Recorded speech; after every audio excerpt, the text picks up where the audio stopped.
आज जो सर्व समाज की बैठक हुई उसके पीछे का जो उद्देश्य था वो उद्देश्य ये था कि यहाँ पर जो लोगों को न्याय नहीं मिल रहा है उस न्याय को नहीं मिलने के कारणों को ढूंढने के लिए सर्व समाज ने वहाँ बैठ करके बहुत ही अच्छी तरीके से विचार विमर्श किया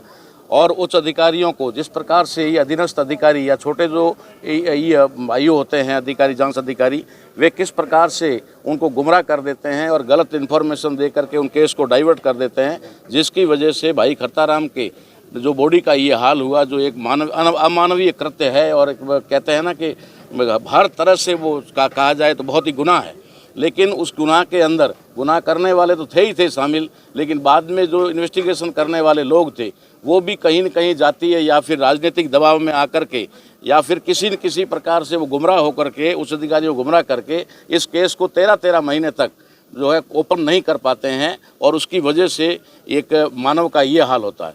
दूसरा जो मुद्दा था आज का वो ये था कि जिस प्रकार से ये घटनाएं नेहरू नगर का मामला है तो किस प्रकार दिन दहाड़े लोग आकर के किस प्रकार से लोगों के कब्जे कर लेता है और किस प्रकार एक भय का वातावरण पैदा करके वो लोगों के अंदर अगर एक नेहरू नगर के अंदर रहने वाले किसी अच्छे परिवार के साथ ऐसा होता है तो गांवों की क्या हालत होगी जहां पर बिल्कुल गरीब और जो लाचार लोग रहते हैं उनके साथ में क्या होता होगा, वो बातें तो यहां तक आती नहीं हैं। तो इस प्रकार का जो वातावरण निर्माण हो रहा है उस वातावरण के पीछे के क्या राज हैं उनको भी उजागर करने और अधिकारियों तक इस मुद्दे को पहुँचाने के लिए भी ये हमारा आज का उद्देश्य था। इसी प्रकार से जो अभी लोकसभा का चुनाव हुआ और उस लोकसभा चुनाव के अंदर जिस प्रकार से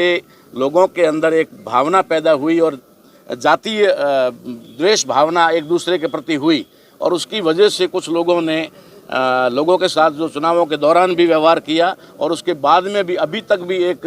भय लोगों के अंदर व्याप्त है, आम लोगों के अंदर एक भय व्याप्त है कि पता नहीं कब क्या हो सकता है। इसको लेके भी मंथन किया गया और जितने भी समाज के अग्रणी लोग थे सभी समाजों के सभी वर्गों के उन सब लोगों ने एक अपील की कि हम लोग आपस में भाईचारा बना करके रहें और किसी भी कीमत पर किसी अपराधी का सहयोग न करें। अपराधी चाहे किसी का रिश्तेदार बेटा भी क्यों ना हो लेकिन उसको भी हम लोग जो है न बख्शें, उसका सपोर्ट ना करें, क्योंकि गुनहगार का या अपराधी का सपोर्ट करने से ही अपराध को बढ़ावा मिलता है। तो समाज को भयमुक्त और अपराध मुक्त करने के लिए अपराधियों को सह देना ये बंद करें। इन तमाम मुद्दों को लेकर के आज हम लोगों ने वहाँ पर एक बहुत ही अच्छी सर्व समाज की बैठक की। उसके बाद में कलेक्टर साहब और एसपी साहब से मिल करके उनको भी ये अवगत कराया और उनको भी आगे कार्रवाई करने के लिए उनसे भी रिक्वेस्ट की गई है।